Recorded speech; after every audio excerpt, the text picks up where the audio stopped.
Assalamu alaikum rahmatullahi wa barakatuh, everybody. This is your host, Preacher Moss, the host of the SOS, the Shout Out Show. As you can see, that the layout is a little bit different here today. Again, I warned you, I warned you, I cautioned you that this next 30 days is going to be a power pack 30 days, brothers and sisters. I want to give a shout out to Sister Tana and everybody who helped out with the Canva and everything, just the idea and the concept that we can do something a little bit different. That's number one. I also want to make sure that I'm giving a shout out to everybody who contributed to the Sin Preacher Moss, the prison campaign. You can go to launchgood.com /Preacher Moss. Again, that's launchgood.com /Preacher Moss. I have to say the overall response for one day, raising almost $1,700 is amazing. It is a mercy from above, and it couldn't happen. It couldn't happen in a better time. The month of mercy, Ramadan, which I also say is a month of reflection, a month of kindness, a month of giving. It's also a month of recalibrating some of the things that we've been doing and some of the things we wish that we had been doing over and over and over, brothers and sisters. As we get to Ramadans, you begin to understand that you're not going to have them for the rest of your life. That we all have an appointed time whereby a Ramadan will come and our place at the table won't be occupied by ourselves the same way as we looked around our family members, friends, associates, and they weren't around. But today is a celebration. The idea that we get to celebrate Ramadan, and I don't mean just fasting, brothers and sisters, that you get to celebrate Ramadan really begins to bring in all the other aspects of why this month is actually so special. I can talk about my first time doing Ramadan, my experiences, and things like that, and I will talk about them throughout the course of the month. But the issue of the 30 to 30 this year is to make sure that we allow spaces for people to feel the mercy, that we allow opportunities and options where people can explore. I got a text from my good friend Troy Vincent. He's a senior VP of football operations. I thought it was an actual, just regular old text, and what it was it was a tweet that he sent out talking about the beginning of Ramadan. Now, you may say, what does that mean, brothers? It means that this thing is so much not about the Muslim community. It is about what the Muslim community does the rest of the year, what we've done over the expanse of time, what our culture means, what our prophets have revealed to us, and what Allah says to us, of course, in the book, the Holy Quran.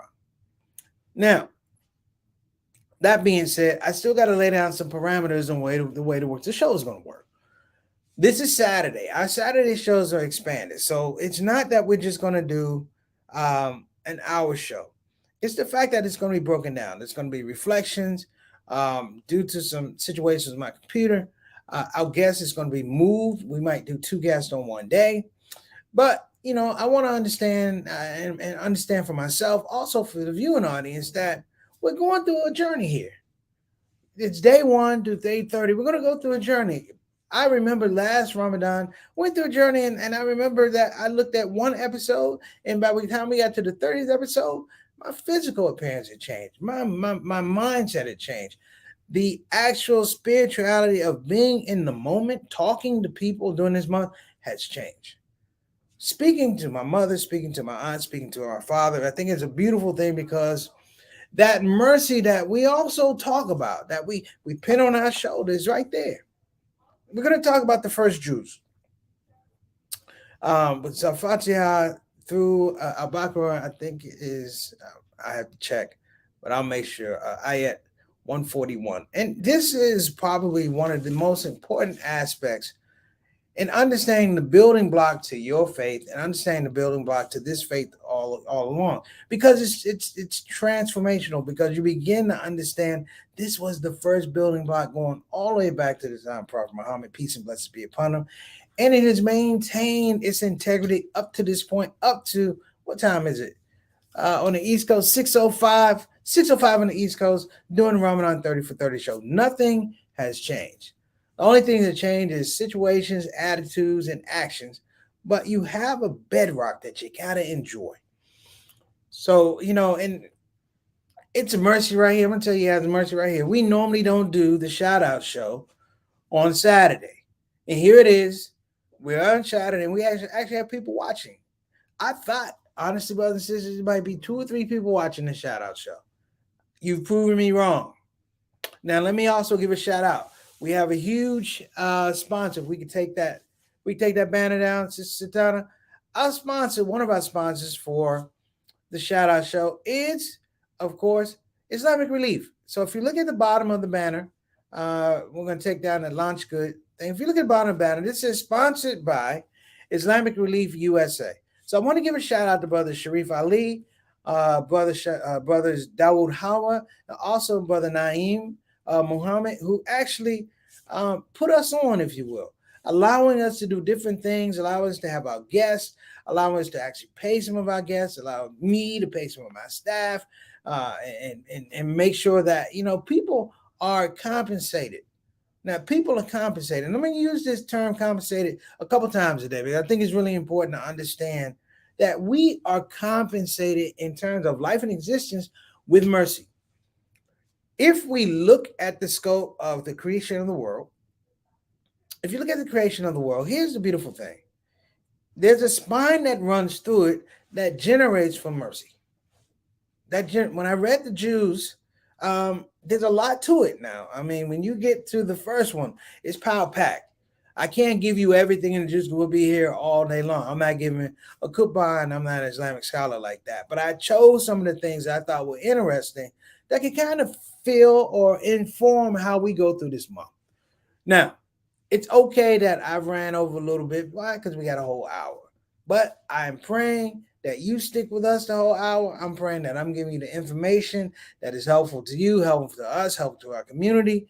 And at the end, you know, as we move into this aspect, some communities are starting Ramadan tomorrow, some started today. It doesn't matter. I started today because, you know what? I feel like I owed a lot. Whether I started today or tomorrow. And I'm happy to say that I was able to go out and do some good works while I was fasting. Alhamdulillah, alhamdulillah, alhamdulillah. So without further ado, we're going to go ahead and kick off the shout out show. Don't move because we got a great show. This is the Ramadan 30 for 30 show here on Preacher Moss, the SOS. Let's roll.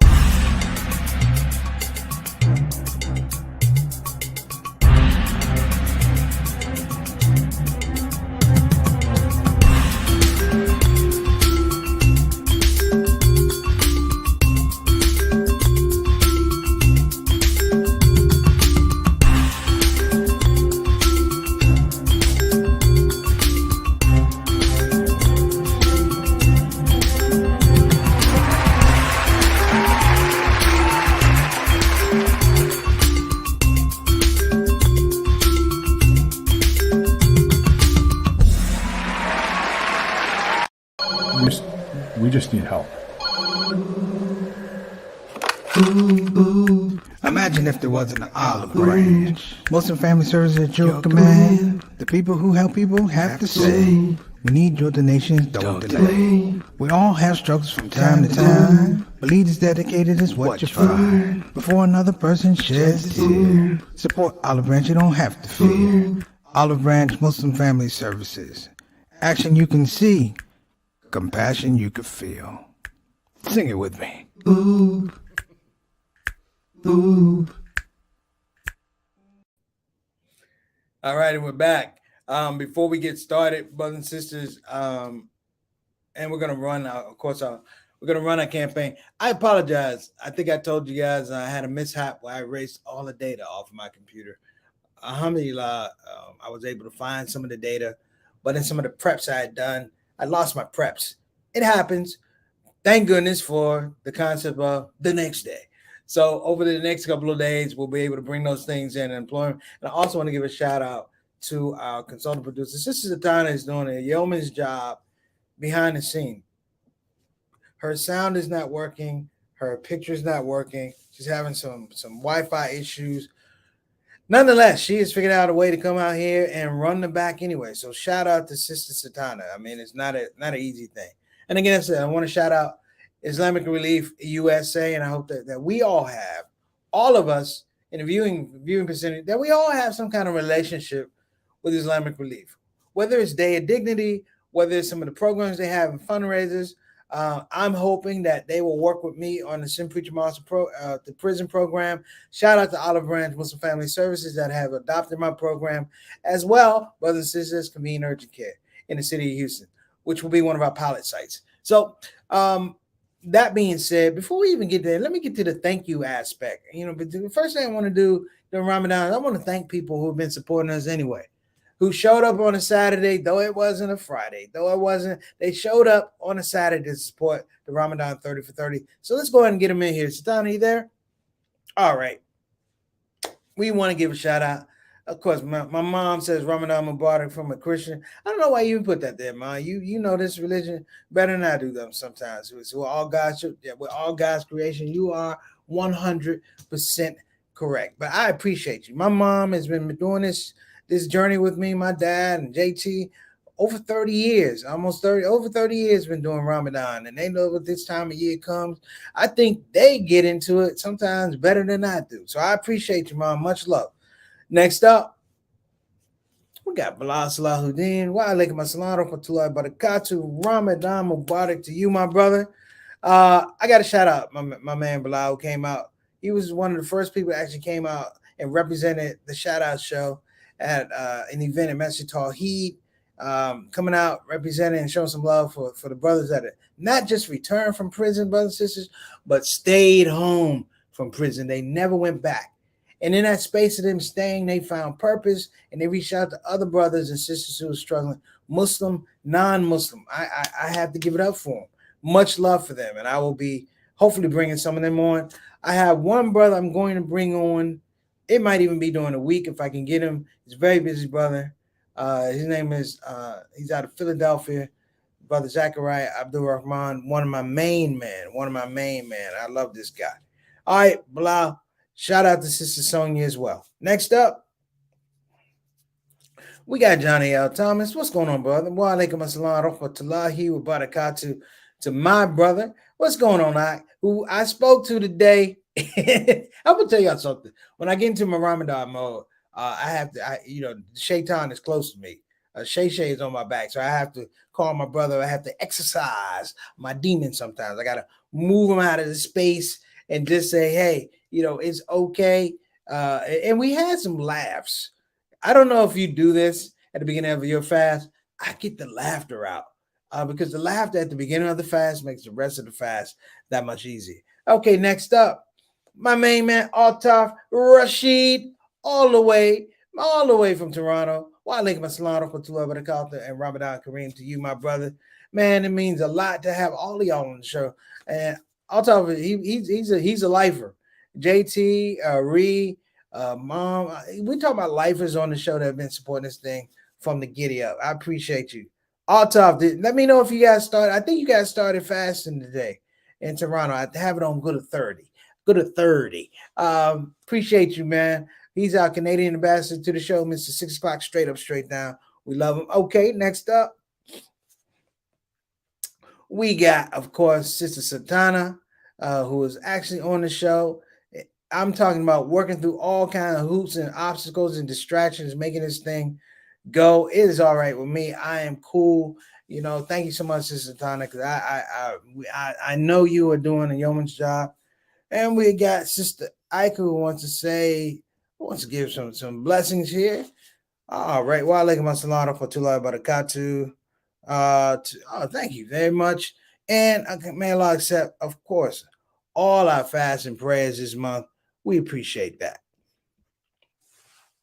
So let me throw this out here. When you think of fasting, is it connected to the whole idea of what Ramadan is? Is it connected to a fundamental idea that somehow, some way, someone has the wisdom and the mercy to give you a spot to rejuvenate yourself, to realign your core values with your Lord, to realign your core values with your family, to realign your core values with your community and yourself? Each day is 10 days, 10 days, 10 days. But every one of them is a realignment. Every one of them requires a certain type of humility and humbleness to look at where you are in the process.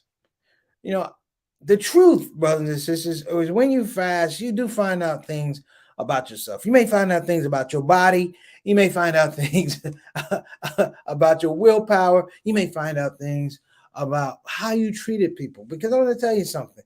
When you have certain distractions removed, you think a lot. I often say, and I've been reminded by my big brother Reginald Kitchen, may Allah be pleased with him when he returned to Allah. But he was not able to fast for quite a number of years before he passed away. And it would bother him because he wanted to fast, but with diabetes, he couldn't do it. But he said something about when he could fast. And he said it was an important aspect of his life.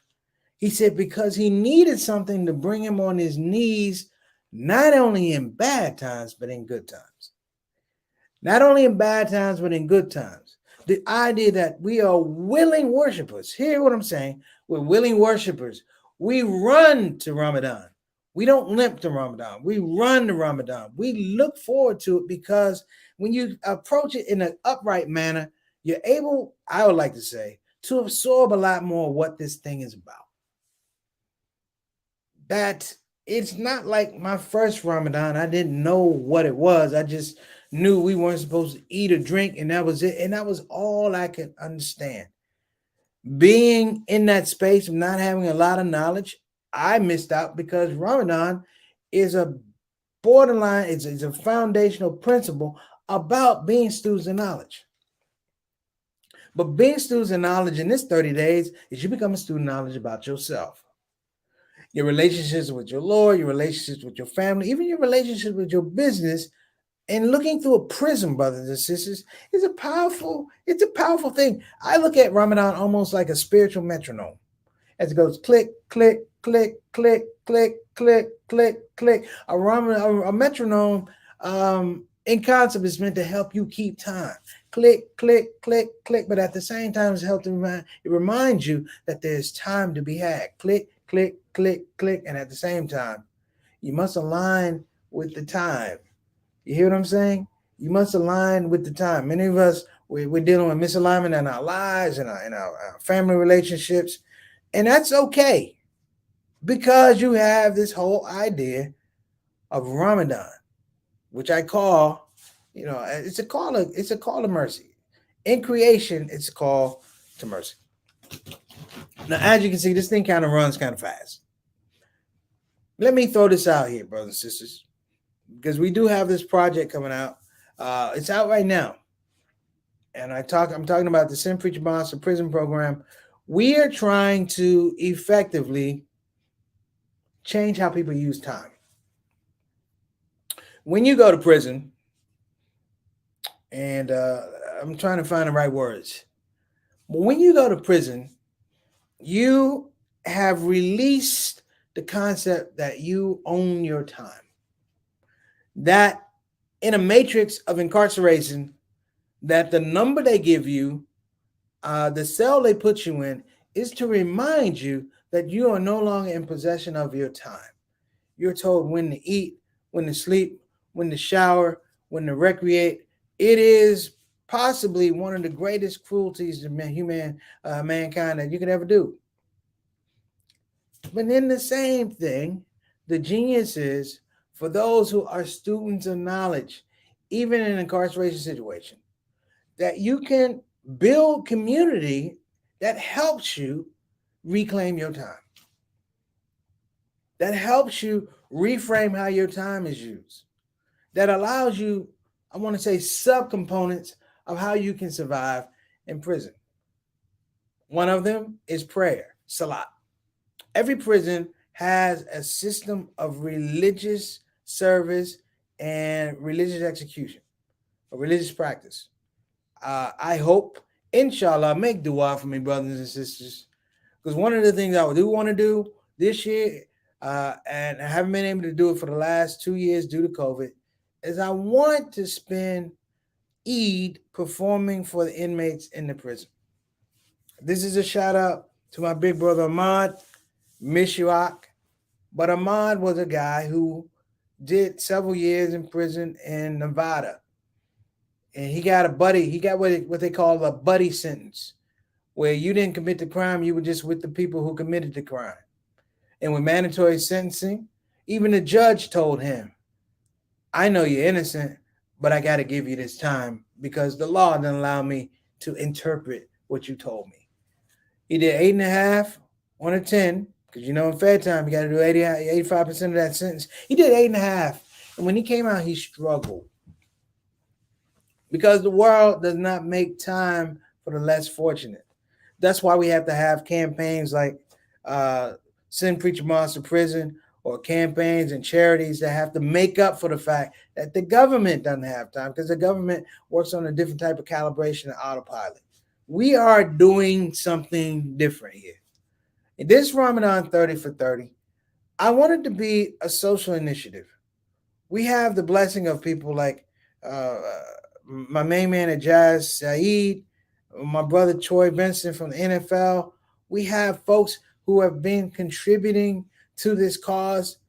They're not doing it because I'm giving away NFTs. They're not. And I want to give a shout out to my brother Jawad over in Launch Good.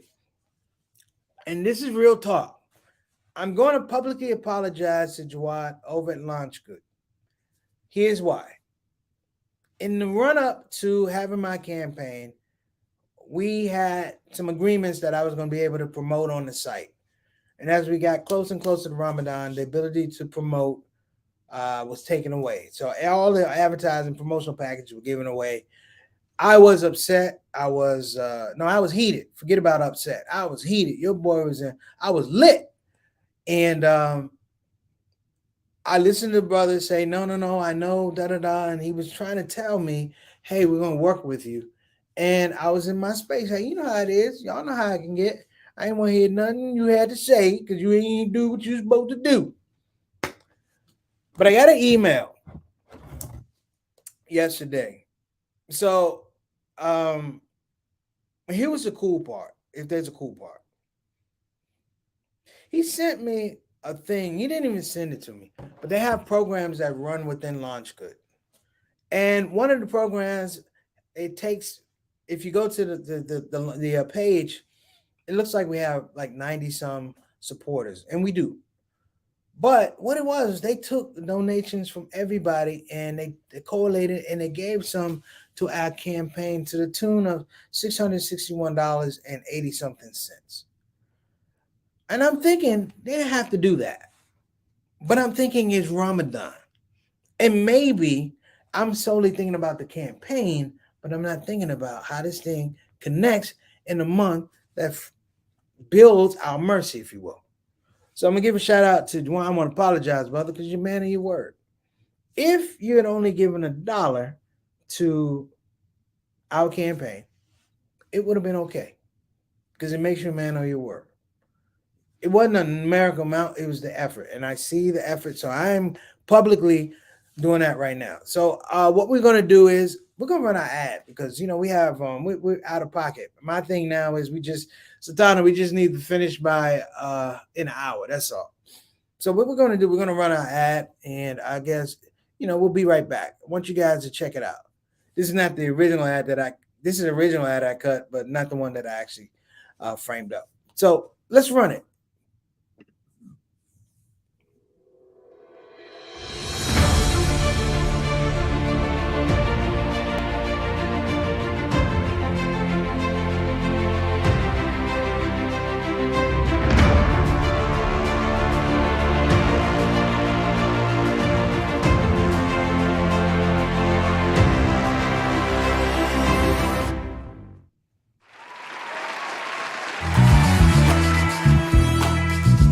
Muslim women are oppressed. That's not true. That's a lie. I married a Muslim woman. I'm oppressed.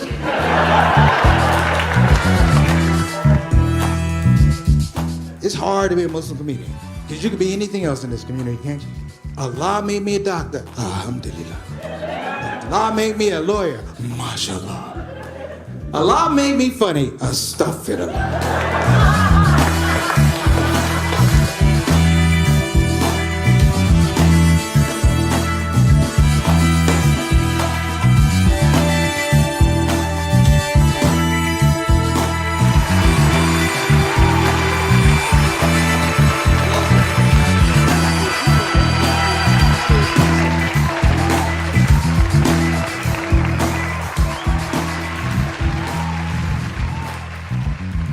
Assalamu alaikum warahmatullahi wabarakatuh, everybody. You're just seeing clips from my comedy special, Love Supreme and Anatomy of Gratitude. I'm Preacher Moss, and I'm asking you to help send me to prison. My hope and call to action is that we distribute the film to prisons around the country and put smiles on the faces of the incarcerated and the invisible, Muslim and non-Muslim. Along with that, your donation will fund grants to train returning citizens for IT jobs important to support them and their families. I'm Preacher Moss. Help send me to prison.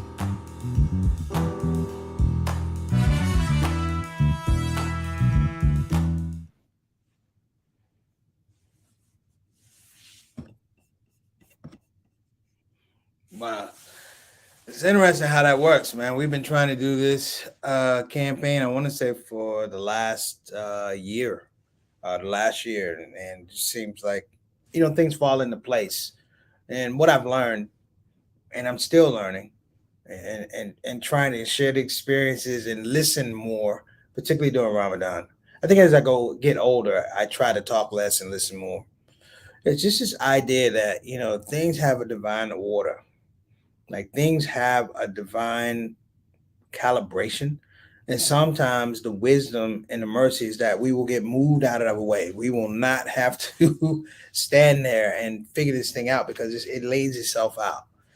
You know, um, just a little background. Sister Satana and I started working together, going all the way back to an event. I remember the score of events.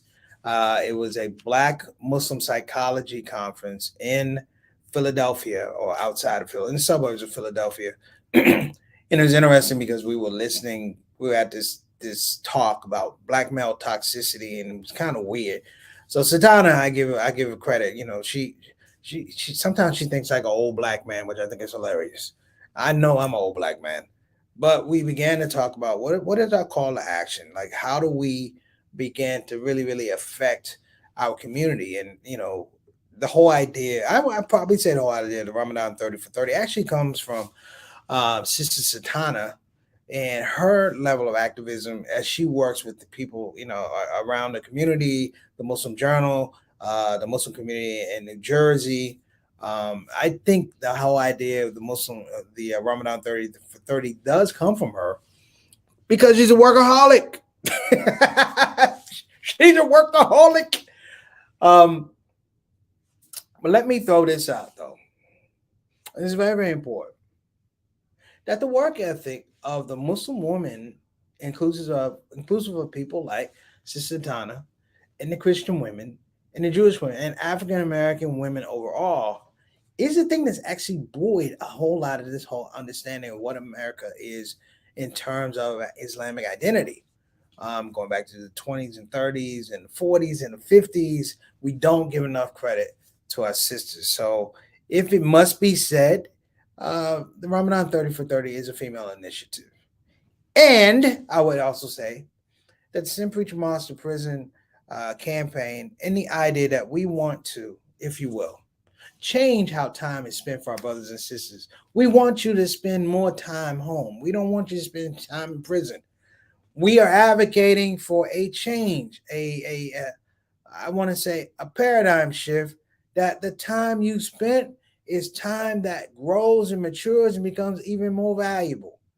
That if we can train these brothers in these skills, we're talking Salesforce administrator as a beginning, training them in Salesforce as Salesforce administrators, and then inshallah, as students of knowledge, they move to be Salesforce developers and things like that, because Salesforce is something that's always, always evolving. In fact, and my brother said that this morning. He said, we do need to do Salesforce so the brothers return home, but we do need to do Salesforce for our young ones so they don't wind up in prison. JT is 100% right. So I will be expanding this whole initiative, Allah willing. So I don't want it to be just about that, because we're at the half hour mark already. Again, I want to make sure that we're shouting out our sponsor, our official sponsor for this month, Islamic Relief USA. But we also want to make sure that we show love for people who've been supporting us. Those people could be in urgent care. Those people, BeFinanciallyIndependent.com. And as well, I'm gonna throw it out there. BAN Islamic Graduate School, Us Hub. We've been putting people on, but this month is going to be a little bit different because there is a bit of a fundamental shift here. Thank you so much for the ticket at the bottom. This month is going to be about the people who support the ShOUT Show. I'm gonna say it again. This month is about the people who support the ShOUT Show, because the people who support the ShOUT Show are not regular people, not to me, not to Satana, not even to yourselves. What we have grown over the last several years is a community where we generally want to know how each other's doing. So when we have losses in our family, or a child is sick, or elders not doing well, or a job is lost, or just somebody who needs a hand up or just a pick me up, that's what the show is about. Making sure that we can fill that void. Of course, we're doing this 30 for 30, but we have an initiative. We have a utility this year. And I can't say we had a utility last year. We have a utility this year. We're trying to raise up the brothers and sisters who are coming out of scenarios and environments that deal with incarceration. I chose this because those environments have the least mercy. They have the least mercy. And I would also encourage you, if you do have a chance, an opportunity to join one of the groups that go to some of the prisons for Ramadan, I mean, not for Ramadan, but for Eid, and sit and eat with our incarcerated brothers and sisters, I guarantee you it is a transformational experience. When you walk through the gate and they take your keys and da-da-da, and you are a badge, and they take you to those brothers and sisters, I want you to understand the love that you're going to get, because that's the love they've been waiting to give to people. They are legally remanded. They're legally remanded and not able to give the love out. Now, the love they give to you is one thing, but that's the love they can't get to their children, their wives, their mothers, their fathers, cousins, aunts, brothers, sisters, everybody. So our gift, if you will, and it's going to be small and incremental. This is like Obama's first campaign. It's going to be small and incremental. And inshallah, we're going to reach our goal of $20,000, $30,000. And we're going to teach not just IT. We're going to teach time in a different way. We're going to teach time, and it's going to be attached to hope. We're going to teach time, and it's going to be attached to positive expectation. We're going to be teaching time whereby, you know what, you're going to learn about yourself just like in the month of Ramadan. But this calibration is different. It's outside of the cell. It is initiating another situation for brothers and sisters, Muslim and non-Muslim, to do what? To be students of knowledge. Because when you go into prison, you a student of knowledge 9 times out of 10. It was just the wrong knowledge. It was the wrong school. You had bad teachers. We're going to take that process and throw it out of the window. So I just want to throw that out there. And I want to make sure that I am reaching the right people. So on this 30 for 30, I know people sit in the comment section, but if you got somebody in your family or one of your friends or associates that's not doing well, put it in the comment section. Let's I'm not saying let's be vulnerable, but let's be honest. Put it in the comment section. If an auntie is sick, or you got something going on with a brother or sister, you just want to reach out. We don't know what the scope of this show is. And that's the best part about it. It keeps us humble. It makes sure that I have to get up and read and do and put different skills together and make sure that the show is something presentable and representative of what I think the community could be. We started out by saying we're going to be a community show, and doggone it, we're going to make sure that we stay in our lane and keep doing that, but also creating more lanes for community shows and community aspects. So that felt good. So what I want to do after this commercial break is we're actually going to have a reflection on the first Jews. It's packed with a lot of information. Everyone has read it. You go from a Fatiha into Al-Baqarah. I mean, it's a textbook. But what I thought I would do is kind of take certain aspects of it and kind of put together a mini curriculum, if you will, based around mercy, but put around a little mini curriculum and kind of have a little bit of fun with it, tying into some of the craziness we deal with day in, day out, inside of ourselves and outside of ourselves. So let's go ahead and take a break, a pause for the cause. We're going to shout out Convenient Urgent Care. So we'll be right back.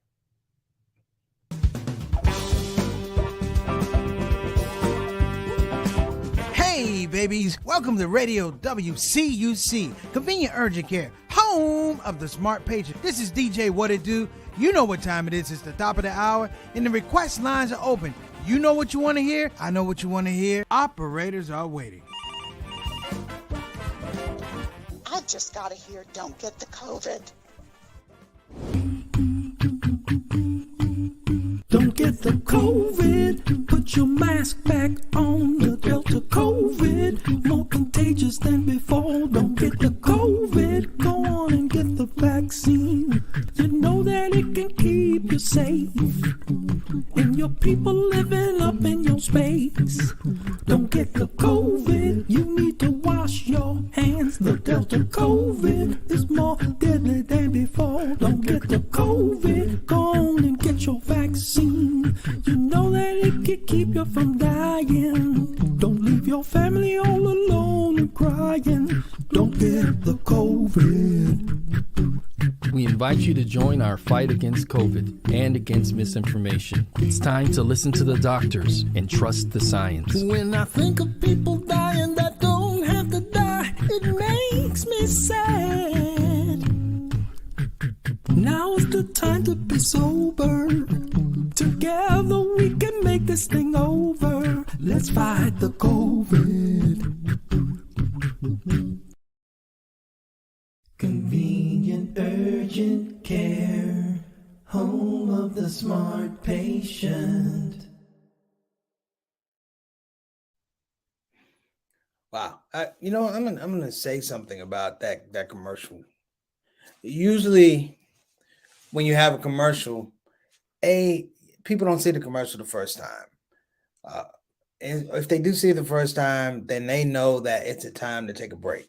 So if you have to take a break, because this is our show on Saturdays, if you have to take a break, it's 100% okay.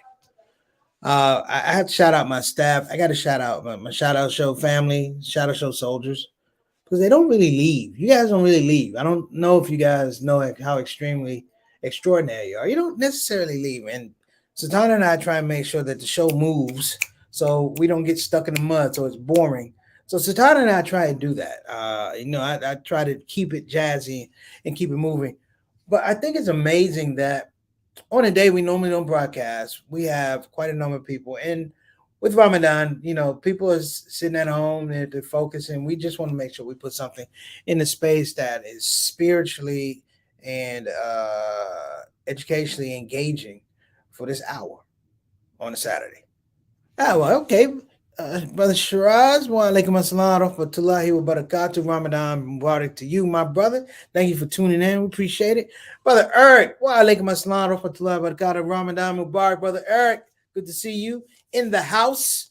I want to give a shout out also to my main man, Brother Yusef, out there in California doing big things. I saw him with Omar Regan acting a fool. No, he wasn't acting a fool. He's a very smart guy, and he's doing some great stuff. You're going to see it here on the shout out show. That's some of the stuff I lost on my computer. So forgive me, brothers and sisters, but it will be back.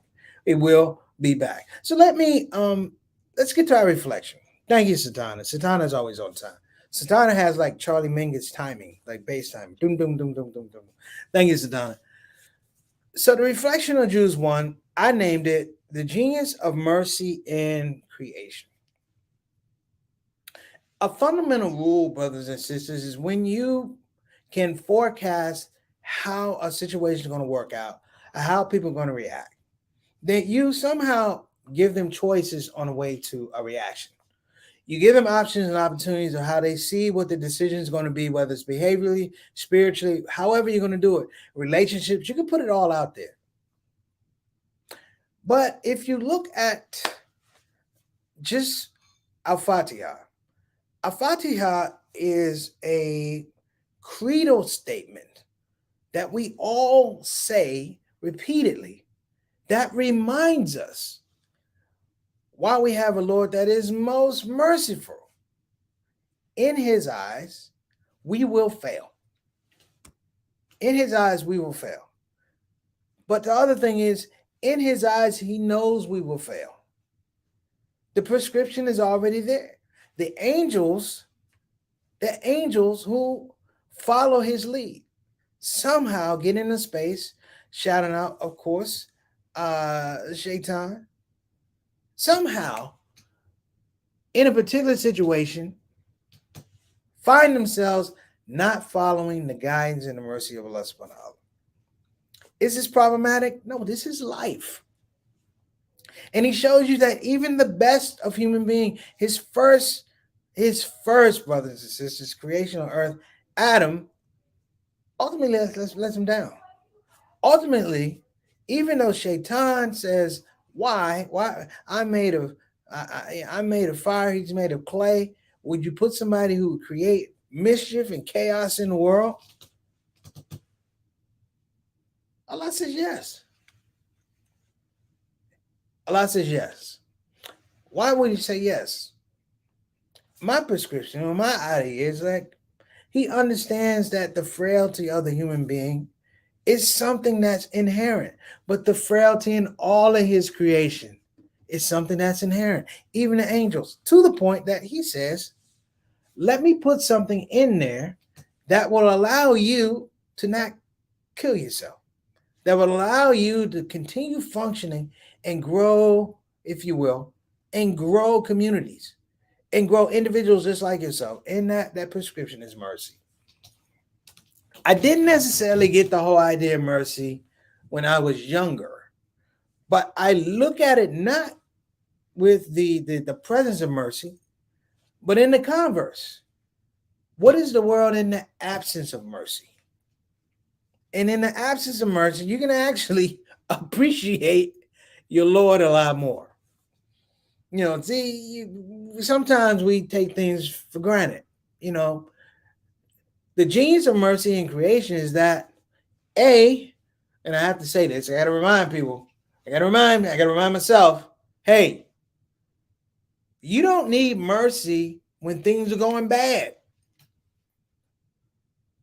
You need mercy when things are going good. And I hope you listen, Donald Trump. The human being is not an owner of mercy. Vladimir Putin, Joe Biden, we don't own mercy.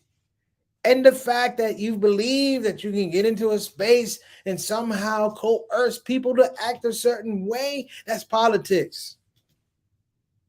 The framework of mercy is that you cannot own it. Thus, the more you have to give it away.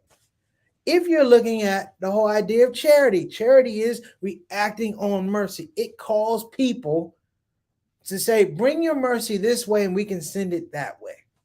One of the worst paid jobs you ever going to do is working in a nonprofit. You're not going to make a lot of dough because you are in the mercy business. Myself as a comedian, am I in the laughter business? Yes, but I'm in the mercy business as well as a Muslim comedian. And that, brothers and sisters, is no joke. It's literally no joke because constantly you are trying to figure out what your place is in the world. Case in point, several years ago, Sister Satana and Imam Wardine in New Jersey asked me to come to do a program. It was the 10-year anniversary of the death of Imam Wardine Muhammad. Now, I just emceed the program. And in the conference call, we were laughing and joking. And he kind of threw it. He goes, so, preacher going to be on Friday, so you can do the khutbah on Friday. And I'm on the phone looking like, oh, a cook.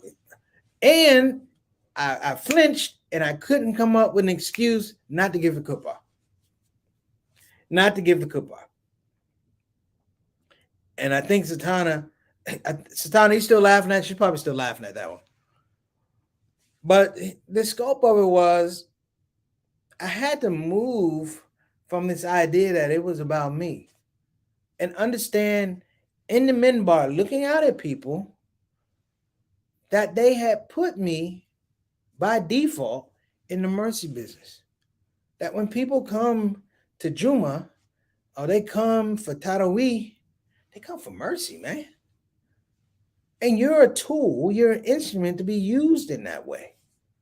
That we produce some of our greatest and most prolific charitable work in this month. Well, it kind of says we need to be doing the rest of the month. I won't touch that. But in this month, it's interesting because the world looks at what we do. The world takes notice that this outpouring of mercy is now multiplied. Because when you're in the mercy business, you evaluate it by the quality, the quantity, and the intention of mercy that you give out to people. I've been working with Islamic Relief since 2004. 2005. Let's say 2005. Think about this, brothers and sisters. For 17 years, Day of Dignity, the Night of Excellence, all these programs around the world, Australia, UK. I've watched them produce programs that bring people into closed spaces that have to do with mercy. Convenient urgent care, BeFinancialIndependent.com, Bayan, Usha. Let me tell you about Bayan. Bayan gave me an opportunity to get my scholarship. Not my scholarship. They gave me a scholarship to get my master's. They didn't have to do it. Do you know what the name of my scholarship was, brothers and sisters?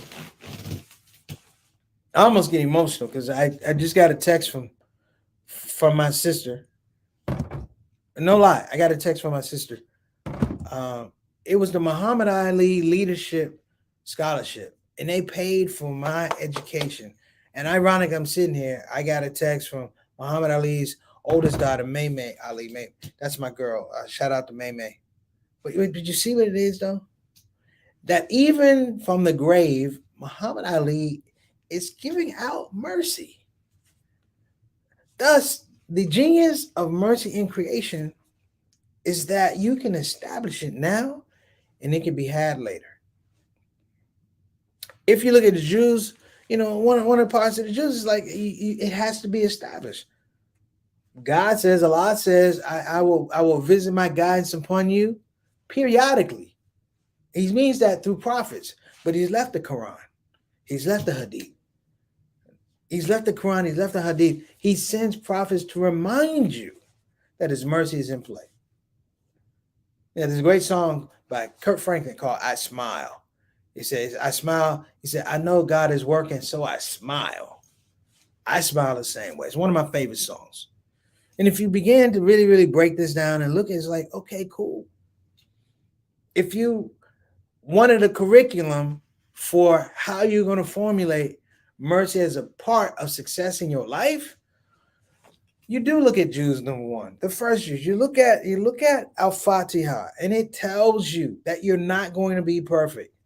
It tells you that you're going to make mistakes. It tells you that people before you have made mistakes, sometimes larger than yours, sometimes smaller than yours, but they made mistakes, and it needed correction, not punishment, but it needed correction. And this is the way that you get the correction. Here's where you go look for it. Here's where you refine it, find it. And once you refine it, doggone it, you should be able to give it to other people. Just the idea that Prophet Ibrahim and his son build the Kaaba and pray for other prophets to come. Hear me now. The greatness of Ibrahim, they build the Kaaba with the expectation that other prophets are going to come. He doesn't just say, me, I built it, but he says, why? Because other prophets are coming. We talk about Prophet Muhammad, peace and blessings be upon him. What do they say? A mercy to mankind, not the Muslims, not just the Muslims, but the non-Muslims, to mankind, to creation overall. People slip sometimes. I slip sometimes. Because sometimes, it can be about you, and you can be in a space thinking, hey, I did this great thing, and we don't connect it. We don't connect it. And I was talking to my dad earlier today. I was running, and I like to get my run on during Ramadan, and and I don't know how we got on this subject. We were talking about one of our old neighbors actually, and my father was really happy because and one of my neighbors said that his daughter started talking to him again. He said he was really happy because his daughter started talking to him. I'm like, wait, what? I was what?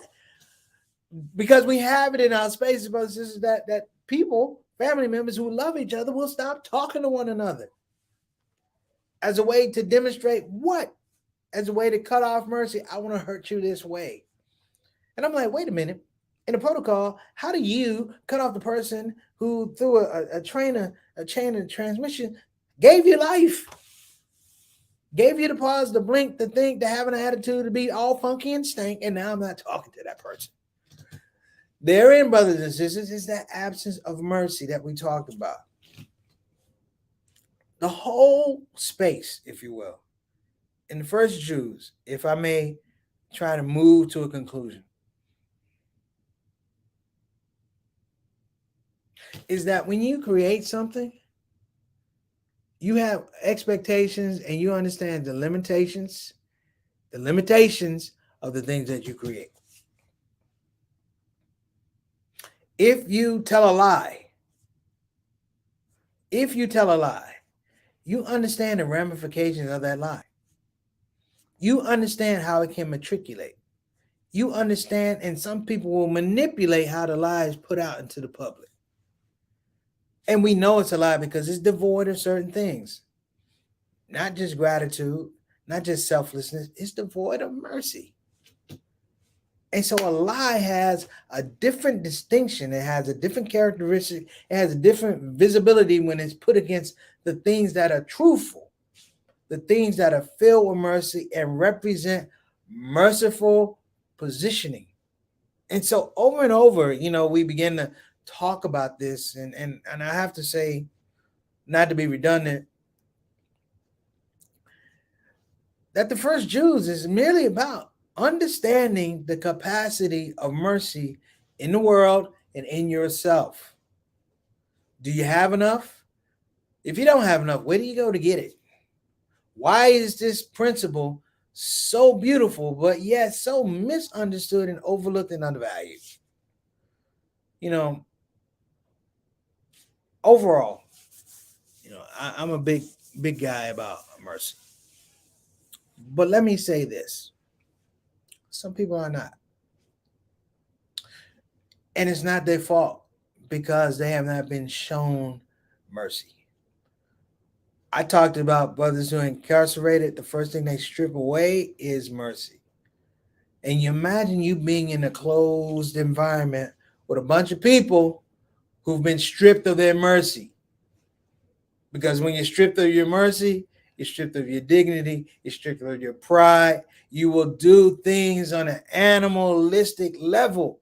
You will do things you thought you would never do if it's not here. And in the heart is the housing for mercy. So the genius of mercy and creation is that it's predictive. It's an act of prediction. And that Allah subhanahu wa ta'ala gives us this mercy, he said, and bounties. He doesn't say in 16 ounces, 8 ounces, 3 ounces. He said in abundance. And I believe he says in abundance because we can't understand the amount of mercy it takes just for us to get up in the morning and brush our teeth, or to get up and make wudu, or to go to work, or to talk to our children, talk to our husbands, talk to our wives, to be in sujood, to fast. We don't understand that this thing is all around us. It permeates everything we do. Because if we did understand how much it permeates everything we do, we would appreciate it more. The idea I'm talking about, from my understanding of the Jews, is the fact that mercy ranks amongst the highest of emotional intelligence that any of us could have. You ever go to the zoo? You ever go to the zoo? I've been to the zoo before, and I watched certain animals how they protect their babies. They're not human beings. They don't have social media. They don't have that. They don't have that. They don't have books about parenting. The gorilla does not read a book of parenting about how to raise a baby gorilla. But even in the animals, there's mercy. Water has a relationship to the soil. That's mercy. The sun has a relationship to the trees and the leaves. That's mercy. The H in the H2O has a relationship with the oxygen. That's mercy. You begin to see a pattern here. And all I'm going to say, brothers and sisters, I just want us, if at all, to be able to appreciate the pattern. Okay? So, our first Jews again is let's while we're talking about the genius of mercy and creation, let's appreciate and replicate the mercy. Particularly as we begin the first 10 days of Ramadan, put a focus on mercy. Where has it been missing? Who haven't we called to say, hey, are you okay? Who haven't we just showed up and said, hey, man, I just wanted to check on you, make sure you're all right. I feel old school sometimes. I say this even to my mother sometimes. My mother, I'm all right. My aunt, I'm all right. Miss Eleanor, I'm all right. And what do I say to them? Yeah, but I got to lay eyes on you. I got to lay eyes on you. Sister Tana will laugh. I'm like, yeah, but I need to make sure you're doing all right. And I will call and I will bug you. So what we're going to do here in the wrap-up, brothers and sisters, is one, make sure that this reflection gets out to where it needs to be. So anybody wants to send out this reflection, we will, inshallah, we'll cut it up, we'll edit it, and you can send it out to your friends. Gift from you to people in your lives, and share the mercy. Share the mercy. Okay? So we are at the wrap up here. So that's right. We're back. It's Ramadan 31st. This is day one. Welcome to Ramadan. For those who start their fast tomorrow, alhamdulillah, come on in. For those who start your fast today, alhamdulillah, you got a couple more hours. There are people who have already gotten into Ramadan day number 2. But that being said, I want to make sure that this is for the Ramadan 30 for 30, that we're going to focus on an initiative of mercy. We are going to, again, promote this campaign, Send Preacher Moss to Prison. And Brother Marvin, if you're out there, I will work to see if we can do Ramadan on May the 3rd, and I will come to the Correctional Institute of your choice. You guys heard it here on the show. So I don't know exactly when it's going to end, but I am going to be a part of it. And in some capacity, hopefully, sharing joy, but emphasizing mercy. So let's get to the wrap up. We have a lot of things. Oh, I got some things here for Sister Satana. That's right. Let's invite. I got you, Sister Satana. I'm on it. I appreciate you. Sister Satana, make sure I stay on it. I talk about time. I'll make sure we got it. So look, again, we've laid the premise in terms of the first Jews, which is mercy and creation. Like everything, if you're talking about a creator, somebody who says, I have all these attributes and I share them, then there's nothing mandatory that they share them. When they share them, it's out of mercy. And in that mercy is love, and in that mercy is gratitude. But in that mercy is also the fact that we understand, or the creator understands, that you're not going to be perfect. And that the mercy that they put in, you have to look for it. And as an understanding of the mercy that you have to give it out to other people. So we're going to be sharing the mercy. So that's the shout out show. You guys have been great. We're going to roll. Inshallah, I'll see you tomorrow. Assalamu alaikum warahmatullahi wabarakatuh. Ramadan Mubarak. Shout out to our sponsors, Islamic Relief, of course, BeFinanciallyIndependent.com, USUP TV, and Convene Urgent Care. Shout out, and we'll see you tomorrow. Assalamu alaikum warahmatullahi wabarakatuh.